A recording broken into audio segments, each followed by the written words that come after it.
Coming up on episode 163 of Creative Writing, I'm talking all about social media.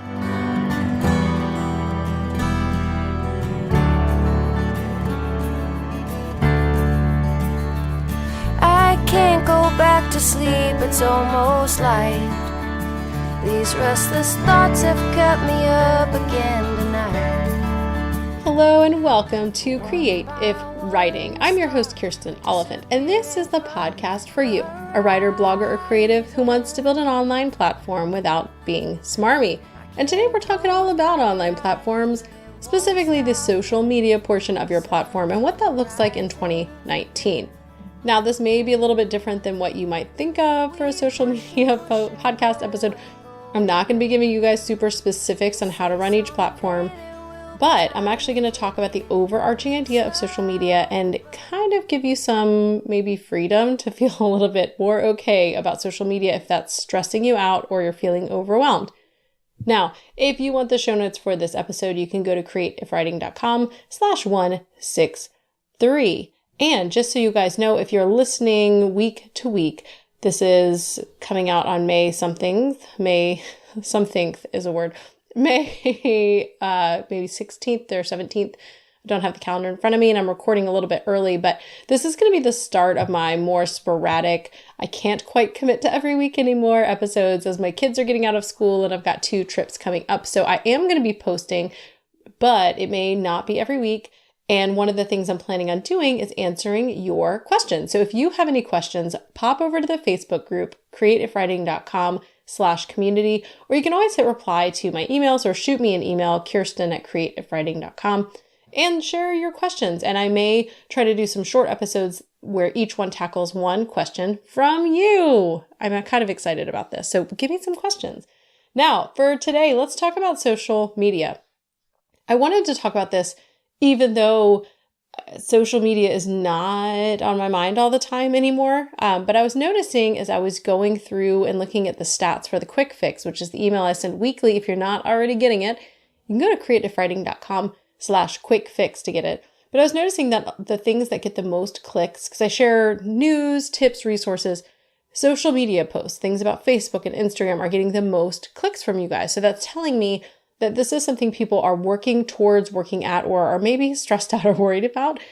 And it got me thinking because I feel like I'm at this point now where I have been, I started blogging in 2005, sort of more officially in 2007 by, 2010, 11, 12, 13, I started to transition towards being a more sort of not full-time blog, but paid blog, professional, however you want to call it. I had sponsored posts and ads and was making a couple thousand a month from my blog. So it really shifted. So I've been using social media as a part of that, Pinterest, Facebook, Instagram, Twitter for years. And I have pretty solid platforms. And so it's really easy for me to sit over here and say, I don't care about it. So I'm going to go ahead and recognize that I'm coming from a place of sort of the privilege of having years of building up these platforms. So when I say I don't care about social media, realize I got to give that caveat that I can say that I don't care, but I'm also kind of in that place of ease. I may not feel this way, even though I'm not paying attention to Twitter. I have almost 10,000 followers on Twitter, grown since, when did I join? 2008, very early. So I don't know that I would feel as comfortable saying I don't care if I didn't have those numbers, but I'm pretty comfortable. I don't have giant, I barely use Twitter because it doesn't do much, it's fun to engage, but doesn't do traffic or anything like that. Pinterest, I don't know how many followers I have. It does drive a lot of traffic to my old blog. I actually still get income every month from that blog, even though I haven't posted in maybe a year, just because of Pinterest and some Google traffic for SEO, search engine optimization. Facebook, my page, I haven't posted in forever. So I really have let a lot of things be lax. And my Facebook group is not enormous, but has somewhere around 2,400 people, I would say.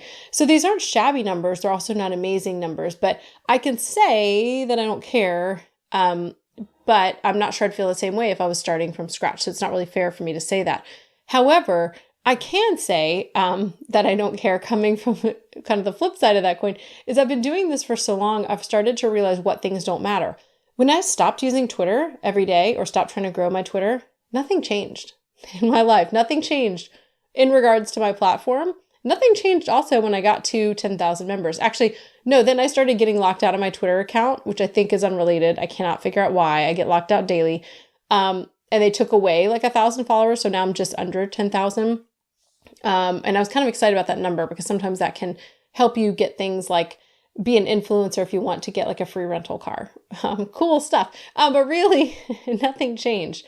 When I got my Facebook page up to a couple thousand likes, nothing changed. When Instagram, I got that above 1,000, nothing changed. And when I stopped using Instagram, nothing changed. Are you getting the theme here?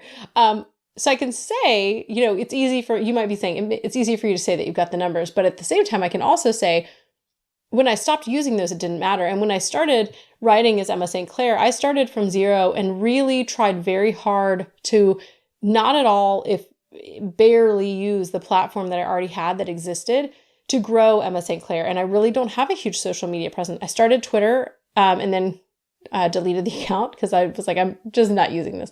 I have a Facebook page with only a few hundred likes. I started a Facebook group. It has 100, maybe almost 200 people in it. And I have an email list that's about 5,000 people or 4,000. I've got 1,000 for another pen name that I'm starting to grow again from scratch. So the email list does matter, but the social media aspects, it doesn't really matter. And I haven't seen a change from when I got big social platforms. I didn't see a change when I had big platforms and stopped using them. Okay, I'm beating the dead horse here.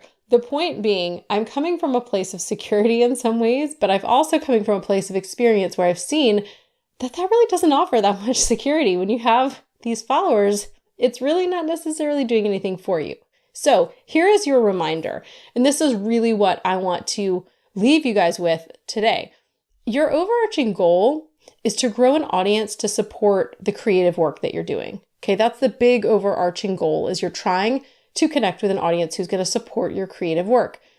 Now, audiences look different. We're all going to need maybe different size audiences. If I am trying to sell, $3.99 books on Amazon, that's a really different audience than someone trying to sell $1,000 courses or a couple $1,000 coaching packages. However, we're all trying to do the same thing. We're trying to grow our own ideal audiences. That's the goal. Social media, unless you're an influencer, which means that your ultimate goal is to, grow your Instagram to 50,000 followers so that you can get sponsored posts solely for Instagram. Okay, so other than influencers, that's kind of what I mean when I say influencers, someone like that who's using specifically that platform. Other than that, social media is not the goal. Social media is a conduit. It's the means to the end. And the end, again, is that growing your audience and connecting with that audience. So social media is not the be all end all. It's a way to find your audience. It's a way to connect with them.